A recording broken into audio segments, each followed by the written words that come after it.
Terima kasih. Assalamualaikum warahmatullahi wabarakatuh. Pagi ini kita akan diskusi soal formulasi kebijakan, ya, formulasi kebijakan.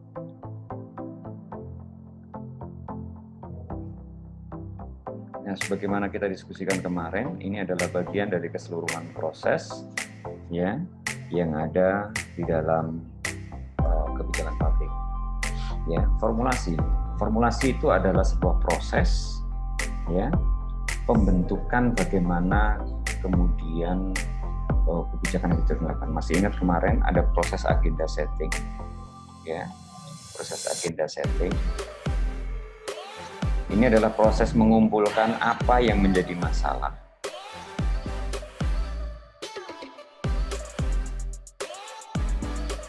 Ya, apa yang menjadi masalah itu dikumpulkan dan kemudian digodok oleh publik.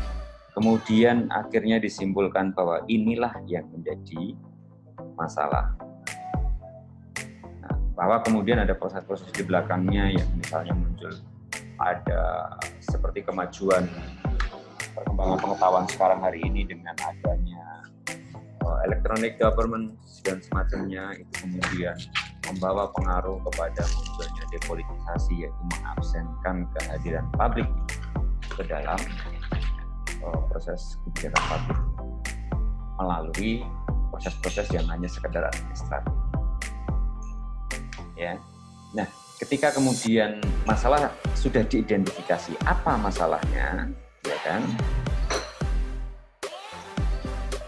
Nah, maka kemudian pada proses formulasi ini dipikirkan adalah apa peta masalahnya, ya. Apa masalahnya sudah ketemu, maka pada level formulasi,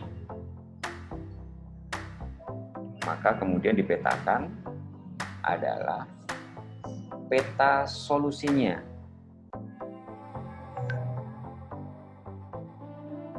Solusinya ini gimana?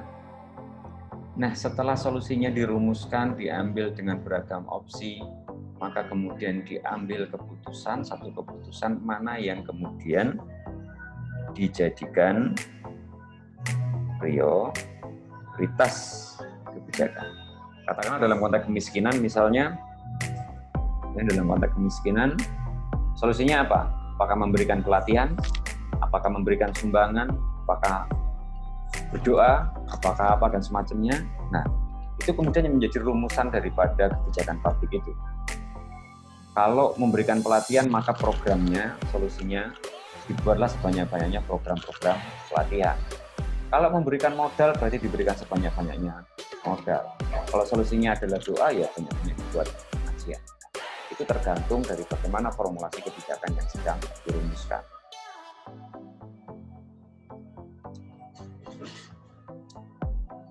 Maka formulasi kebijakan itu artinya adalah mengajukan untuk menyelesaikan solusi dari masalah yang ada di masyarakat. Nah, artinya apa? Karena ini adalah masalah publik, maka sifatnya harus sifatnya publik juga. Maka formulasi atau rumusan atau solusi yang dibangun yang harus bersifat publik. Bersifat publik, ingat bahwa itu bukan segmented satu kelompok tersendiri. Sebagai contoh begini,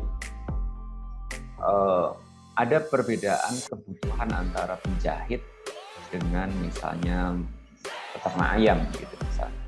Dua-duanya mungkin adalah masalahnya sama, masalah kemiskinan, masalah peningkatan ekonomi misalnya. Ya.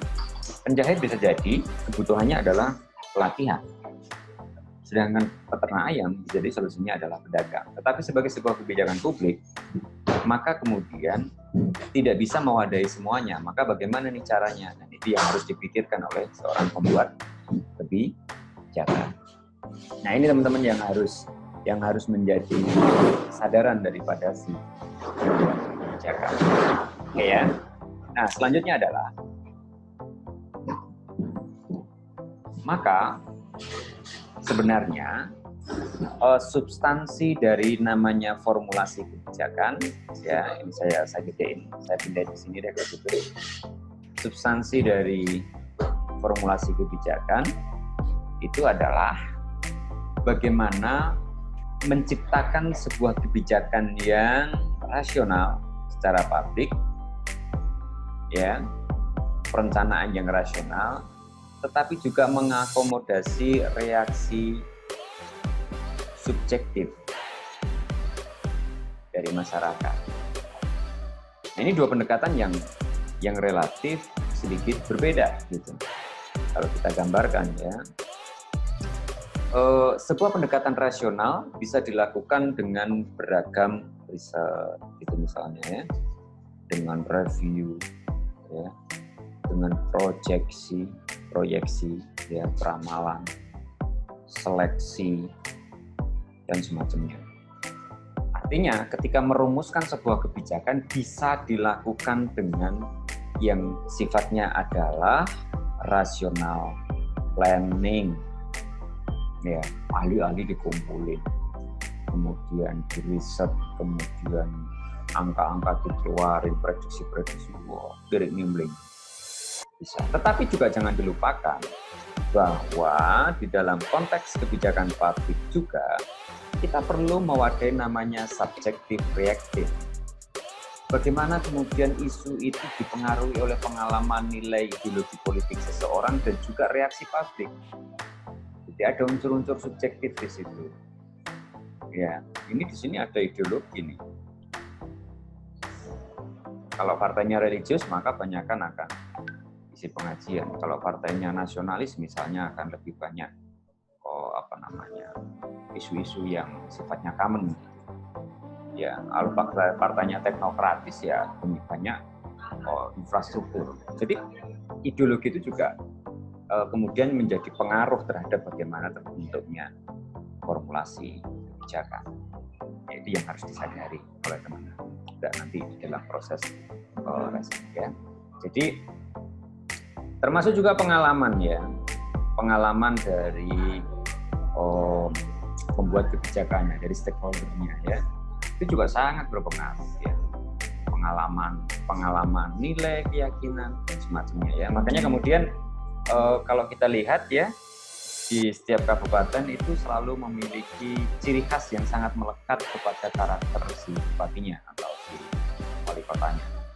Ya, nah, karakter itu yang kemudian juga mewarnai bagaimana karakter kebijakannya, gitu, ya. Sebagai contoh, kalau bupatinya mantan seorang proyektor, ya isinya bangun jalan aja, gitu, ya. Kalau bupatinya mantan LSM, ya pelatihan aja banyak, gitu. Ya. Nah, kalau bupatinya mantan kiai, ya banyak pengajiannya. Jadi itu juga menjadi bagian daripada bagaimana bentuk formulasinya dipengaruhi oleh subjektivitas. Terus mana yang harus diutamakan? Rational planning ataukah subjektivitas reasoning? Atau dua-duanya? Dua-duanya berpengaruh dan dua-duanya sama pentingnya. Satu lagi ini saya lupa adalah respon publik. Ya. Ini penting banget. Respon publik ini juga sangat penting di dalam proses kebijakan publik. Mau semua profesor dikumpulin, mau semua ahli dikatakan bahwa formulasinya ini. Nah, kalau publik tidak menerima, maka itu juga tidak bisa dianggap sebagai kebijakan publik. Nah, oleh karena itu, pada karakter formulasi, ya, maka kemudian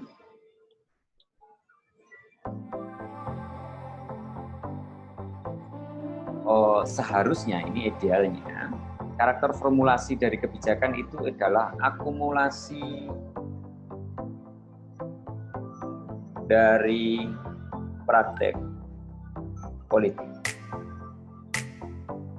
Oke, saya perlu mendudukkan dulu politik dalam konteks ini. Ya. Politik itu seringkali memiliki dua makna bias, dua arah cabang makna dalam perspektif publik maupun perspektif ilmuwan. Ya. Kalau ilmuwan yang memandang secara negatif itu seperti Laswell. Politik adalah what, get what, when, and how. Dia melihat dari kacamata komunikasi politik, tapi bukan dari substansi politik. Ini kan politik itu kan kalau orang awam bilangnya politaktif. seakan-akan hanya cara untuk meraih kekuasaan. Tapi sebenarnya politik dalam perspektif yang positif, politik dalam perspektif keilmuan, itu adalah bagaimana kehadiran publik, bagaimana kehadiran daripada orang-orang yang berbeda, dan kemudian mereka membangun kesepakatan yang itu nanti diperuntukkan untuk publik. Pasti terjadi konflik di situ. Terjadi perbedaan pendapat, terjadi perbedaan kepentingan. Nah, pertarungan perbedaan pendapat dan pertarungan kepentingan, ingat Anda ilmu seleb kemarin, justru itulah yang sangat dibutuhkan di dalam ilmu politik. Jadi justru tidak ada yang firm di dalam ilmu politik. Ketika ilmu politik menyatakan bahwa sistem final adalah seperti ini, itu pasti sistem yang salah. Itu dalam rumusan ilmu politik. Ya. Jika ada orang mengatakan puncak dari sistem pemerintahan yang baik adalah demokrasi seperti ini, itu pasti salah. Karena politik adalah soal konsensus. Dan konsensus itu adalah pilihan sebuah zaman. Setiap zaman orangnya berbeda-beda. Nah, justru the essence of politik adalah tidak berhentinya proses untuk managing konsensus. Itu essence politik. Nah, oleh karena itu, kenapa politik, kenapa institusi politik itu penting? Itu justru dihadirkan untuk menghindari kekerasan. Bahkan DPR hadir itu untuk mengkanalisasi konflik yang ada di luar. Yang ada, bayangin kalau nggak ada DPR, maka orang berbeda kepentingan akan perang. Kalau perang adalah zero sum game. Nah, kalau perang terjadi, ya peradaban manusia tidak terbangun kecuali peradaban perang. Ya, dan sangat destruktif kepada ini. Nah, dua perspektif politik yang positif inilah yang kemudian menjadi rujukan utama kita di dalam memahami dalam karakter formulasi, ya, dalam memahami formulasi kebijakan publik, politik yang seperti itu, politik yang dalam perspektif inilah, yang dalam perspektif keilmuan inilah yang harus kita paham. Ya, sehingga kita dalam formulasi yang ideal, maka kemudian ketika ngomong formulasi yang ideal, maka ini bukan tentang mana menang dan kalah, ya, tidak terbatas pada aktor tertentu, tapi justru adalah proses pergulatannya, ya, bukan soal menang dan kalah, karena publicness yang sedang kita cari. Nah, maka dalam beberapa hal, proses formulasi kebijakan itu bisa jadi sangat lama. Bisa jadi sangat lama. Maka tidak bisa tiba-tiba ketika publik belum bersepakat, terus kemudian formulasi cukup jadi. Nah, ini yang menjadi masalah di dalam Omnibus Law menurut saya. Kalau soal substansinya bisa diperdebatkan lah soal Omnibus Law. Tetapi yang jelas salah adalah proses formulasi yang terlalu tergesa-gesa dan tidak melibatkan publik. Ya. Nah, ini yang harus menjadi catatan. Sebagai contoh misalnya, ya, tiba-tiba secara sepihak, sebagai ini ya,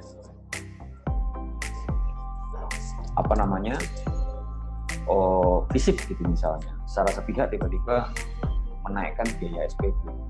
Kalian pasti komplain, demo gitu. Di visip gagal, demonya ke universitas. Gagal ke DPR. Nah, essence dari formulasi itu adalah membangun kesepakatan. Dan dibuat kesepakatan di misalnya di level B. Oke, yang semester lama bayarnya tetap ikut yang lama, tapi yang baru ikut yang baru. Yang lama nggak demo lagi. Nah, jadi gitu-gitu. Yang baru, ya kalau mau masuk UP ya silakan. Kalau enggak ya jangan masuk. Nah, konsensus kemudian tercipta. Ya. Nah, maka kalau kita berbicara tentang aktor, siapa kemudian aktor di dalam proses formulasi kebijakan? Maka aktor formal, user, pembuat itu jelas adalah siapa? Ada yang tahu? yaitu pemerintah atau government. Saya nggak bilang pemerintah ini ya. Siapa dia? Yaitu eksekutif dan legislatif.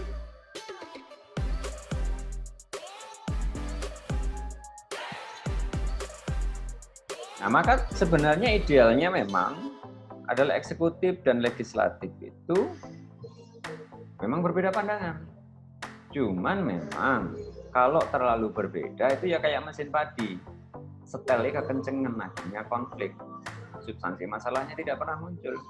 Tapi kalau terlalu kendu, nah ya sama saja. Itu yang kemudian membuat substansi masalah tidak jalan juga. Itulah saya kira. Nah, ini adalah aktor utamanya nih. Tapi sebenarnya aktor-aktor ini kan juga bagian dari representasi yang mereka wakili. Ya kan? Siapa yang diwakili oleh eksekutif? Ya rakyat. Siapa yang diwakili oleh ya rakyat.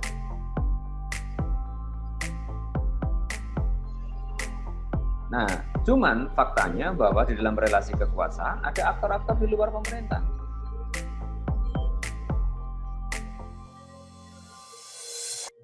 Siapa saja misalnya LSM bisa. Ya, kenapa LSM? Saya nggak bisa LSM Pak. Nanti LSM di sini identiknya itu dengan asosiasi masyarakat. Asosiasi masyarakat itu adalah sekumpulan orang misalnya petani ngumpul membuat organisasi. Itu namanya asosiasi masyarakat. Ya. Pedagang kopi ngumpul pedagang kopi. Nanti sehingga mereka akan memperjuangkan kepentingannya. Lewat mana? Ya lewat mempengaruhi eksekutif dan legislatif. Ada kelompok yang kalau orang-orang kecil untuk bisa kuat dan suaranya didengar, maka dia harus membangun asosiasi masyarakat. Bagaimana dengan orang yang kuat, orang yang punya perusahaan? Nah, bisa juga. Faktanya memang seperti itu, ya. Elit lah saya bilang ya, elit ekonomi misalnya. Yang dulu menjadikan anggota legislatif ini bisa kepilih karena dimodali oleh dia, maka ya dia pasti punya kepentingan dong. Misalnya kemarin ada studi tentang pembuatan bandara, dia punya kepentingan ternyata di belakangnya ya orang yang dulu mendukung si legislatif dan bupatinya untuk menang di daerah, dan di daerah itu kebetulan dia punya banyak tanah, menang lah kemudian. Ya. Dia juga bisa menang, harus kita jujur akui. Siapa lagi? Ya banyak lah, nanti ada broker-broker. Ya. Nah, tapi seharusnya representasi paling ideal itu adalah asosiasi masyarakat. Meskipun di belakangnya ada namanya pseudo state. Siapa pseudo state? Ada preman, sekumpulan orang yang merasa mayoritas, merasa powerful, kemudian ingin menggantikan peran negara. Itu model-model pseudo state. Ya kan? Melakukan sweeping, menentukan mana yang benar dan mana yang salah, melakukan penutupan, melakukan itulah. Ya. Model iron triangle, subsystem network, and anything else. Nah,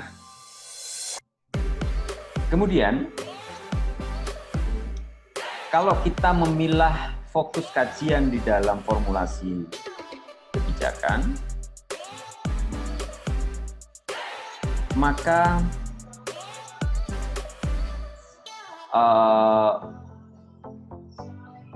kita bisa memilahnya dalam beberapa hal.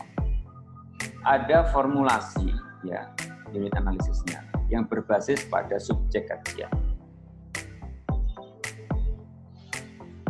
Misalnya masalah pendidikan, ya kan? Kesehatan, tenaga kerja, ya, dan lain-lain. Ini dari subjeknya. Kalau jenis masalahnya, nah kemarin ingat jenis masalah, ya silakan dilihat lagi. Kemudian dari kelompoknya, ya kan? Nanti juga nyasar nih, maka kemudian dipetakan atas, bawah. Ini kena kelas atas atau kelas bawah nih misalnya.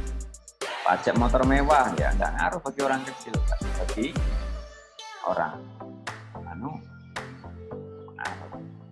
kelompok minoritas mayoritas. Nah, itu juga menjadi penting, ya. Misalnya begini nih, kalau kita mau larangan pendirian tempat ibadah yang sembarangan. Kira-kira siapa yang paling dirugikan dengan larangan kebijakan itu? Kalau diterapkan dengan fair ya, maka justru yang paling rugi adalah orang Islam sebenarnya. Meskipun sekarang munculnya dari kelompok Islam kan. Dilarang mendirikan tempat ibadah, dilarang beribadah di rumah. Melakukan ibadah umum yang mendatangkan orang di rumah. Itu yang paling kena orang Islam, tahlilan nggak boleh, selamatan nggak boleh, pengajian nggak boleh. Ya kan kalau dibaca fair kan seperti itu. Mau dilarang mendirikan tempat ibadah, ya menjadikan musola nggak boleh. Ya, jadi masjid itu nggak gampang gitu ya. Nah, dan semacamnya. Nah, maka ketika fair dalam formulasi ya kadang orang yang tidak berpikir ke sana. Kemudian berbasis pada proses, ya ada yang prosesnya itu rasional, ada yang komprehensif, ada yang subjektif. Nah itu adalah fokus di dalam kajian ini. Misalnya dalam pendekatan rasional itu semua kebijakan publik, ya misalnya itu berdasarkan pada data, ya. Misalnya perda tentang apa gitu ya, tentang disabilitas berdasarkan data, berdasarkan ini dan semacamnya. Tapi ingat, ada juga perda-perda yang subjektif. Yang subjektif tidak ada datanya, tapi ya dibuat kebijakan. Misalnya ya, sekali lagi yang berbasis pada pengalaman, ideologi ya dan semacamnya tadi. Yang sifatnya sekuensial, tidak sistematif, reaktif, dan segmental. Pasti itu. Ya tadi misalnya, larangan pendirian tempat ibadah. Ada perda tentang larangan pendirian tempat ibadah. Oh, itu sangat subjektif. Itu pasti tidak berbasis pada data. Pada subjektif. Idealnya adalah pendekatan yang komprehensif. Yaitu rumusan mulai dari masalah, dianalisis, dibuat solusi berdasarkan pada dua perspektif itu. Ya, pada pendekatan rasional dengan data dan juga perspektif subjektif dari orang yang terlibat di dalam kebijakan, orang yang menjadi objek dan subjek kebijakan.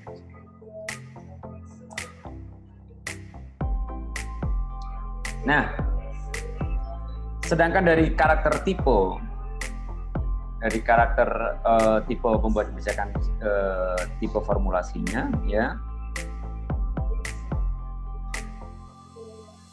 Maka kita bisa melihat bahwa ada yang sifatnya formulasi rutin. Apa formulasi rutin? Itu kebijakan yang prosesnya itu berulang. Ya. Hampir tidak ada perubahan.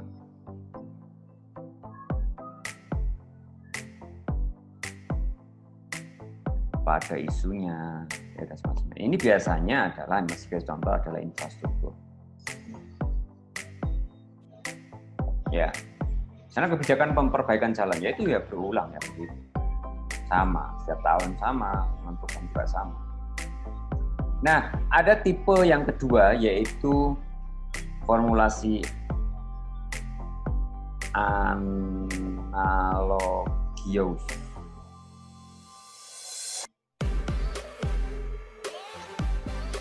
Analogius itu adalah yang sifatnya kontinum, tetapi kebijakan sebelumnya itu menjadi dasar dari kebijakan selanjutnya, sehingga sifatnya kontinus. Jadi mengacu pada apa yang dikerjakan sebelumnya. Jadi kebijakan sekarang itu ditentukan oleh kebijakan sebelumnya, kebijakan ke depan juga ditentukan oleh kebijakan sebelumnya. Ya, itu dari tipe formulasinya seperti itu. Terus ada kebijakan yang sifatnya kreatif. Nah, formulasi ya. Yaitu dengan menggunakan cara baru yang tidak terkait dengan metode cara yang digunakan sebelumnya. Ya. Nah, ini betul-betul baru.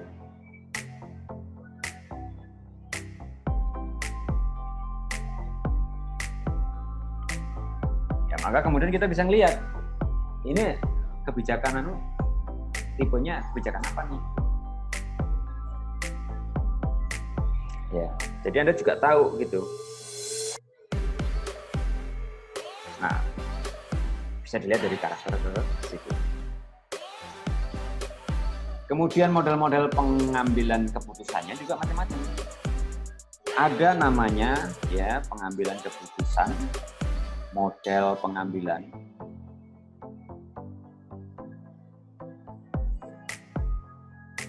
Ya. Model pengambilan keputusan.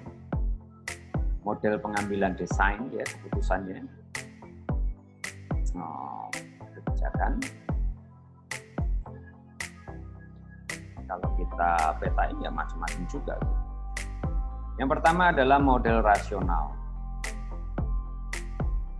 Ya. Jadi model rasional ini ya pembuatan kebijakan yang rasional tadi. Masalah itu dijajar. Masalahnya apa? Kemudian strategi alternatifnya bagaimana? Kemudian konsekuensinya bagaimana dari setiap pilihan. Ya. Kemudian strategi yang paling dekat yang bisa diambil apa? Ya. Yang paling murah, yang paling. Jadi dipertimbangkan secara rasional semua pilihannya. Dari itu kemudian diambil pilihan mana yang paling tepat, yang paling cocok. Tapi selain itu, kita juga melihat bahwa ada proses yang lain. Ada yang sifatnya inkremental. Ingat ya, ini nanti di ujian keluar loh model-model ini.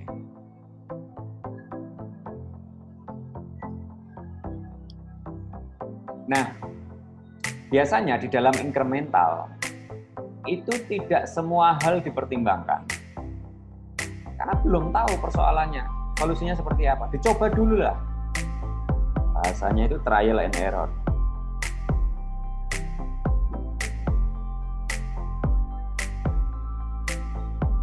Coba dulu lah, wes, jangan kelamaan ngambil keputusan.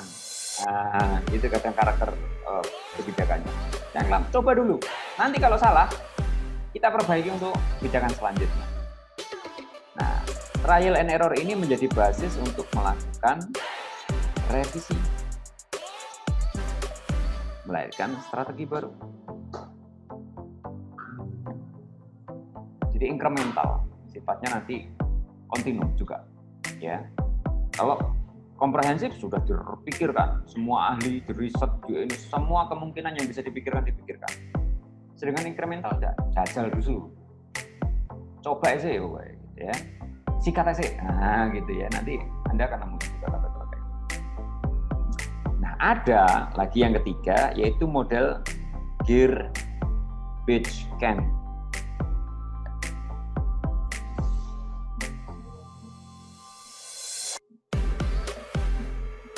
Apa ini Geer-Betz-Kenn? Geer-Betz-Kenn itu malah lebih, pokoknya bukan cuma trial and error apa ya, Geer-Betz-Kenn itu lebih kepada situasional. Jadi kebijakan bisa berubah di tengah jalan kalau situasi berubah. Nah, ya, gini misalnya, tak kasih contoh ya. Kalau tadi yang rasional misalnya, itu cocok untuk model-model kebijakan yang predictable. Predictable itu adalah kebijakan yang sifatnya rutin, kebiasaan sudah biasa gitu. Itu enaknya pakai tadi rasional, pertimbangan dulu gitu. Incremental itu cocok untuk kebijakan-kebijakan yang sifatnya eksperimentatif. Nah, gitu ya. Coba dulu deh. Berhasil atau tidak dan semacamnya, trial error. Nah, nanti dicoba dulu. Nah, sedangkan Geer-Betz-Kenn ini justru untuk kebijakan yang tidak bisa diprediksi. COVID misalnya, orang membuat kebijakan COVID bagaimana? Nggak bisa. Kita mau pertimbangkan seperti apa, memprediksi kapan COVID selesai. It's very difficult. Karena sifatnya ad hoc, sifatnya ini. Tapi kalau dia telat mengambil kebijakan, telat memformulasikan kebijakan, bisa jadi berdampak, gitu loh. Maka kemudian pilihannya adalah ambil keputusan dulu, lockdown sih, gitu loh. Nanti dilihat, kalau ternyata lockdown merugikan ya, kemudian lockdownnya direvisi. Nah, gitu-gitu. Jadi itu adalah model bagaimana garbage can itu kan apa ya? Kantong sampah lah. Sepenting reaksi dulu, sepenting respon dulu. Karena seorang pemerintah itu kalau tidak mengambil kebijakan, itu pasti salah dalam kondisi krisis. Kalau mengambil kebijakan, possibility-nya masih 2, bisa salah, bisa benar. Nah, gitu. Tapi kalau nggak ngambil kebijakan pasti salah. Ya sudah, kayak kita ngambil aja di dalam kantong, kucing dalam karung gitu. Nah, ini sebenarnya juga mengkritik pendekatan yang terlalu rasionalis dan teknokratis. Bahwa ternyata tidak semua kebijakan itu komprehensif, dapat diprediksi dan semacamnya. Nah, model itu yang kemudian bisa kita amati, ya. Nah, ingat kemarin bahwa kalau kita petain lagi parameter pengambil keputusan, ya, parameter untuk decision making, ya. Kemarin kita sudah metain tuh 2 peta dasar, yaitu dimensi teknokratis dan politik. Ya, ini kalau variabelnya agen, karena teknokratis maka orang-orang yang terlibat single. Orang-orang pinter, orang-orang ahli, orang-orang pakar. Kalau politis, multiple, melibatkan banyak orang. Tadi setuju, tidak setuju, dan semacamnya.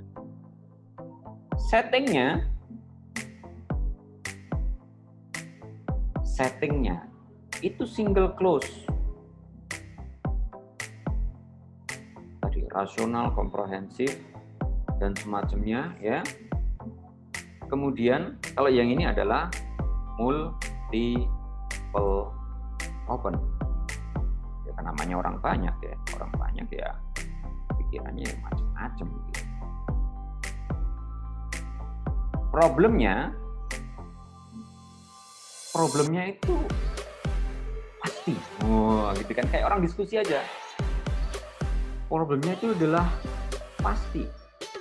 Masalahnya itu pasti. Masalahnya pasti, solusinya pasti. Kalau pakai pendekatan politis, masalahnya bisa ngambang, iya kan? Dan multiple, macam-macam, ya, ngambang dan beragam.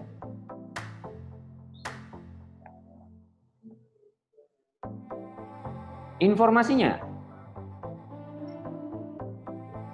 namanya juga teknokratis, ilmuwan, pasti perfect. Berdasarkan data lah, perfect.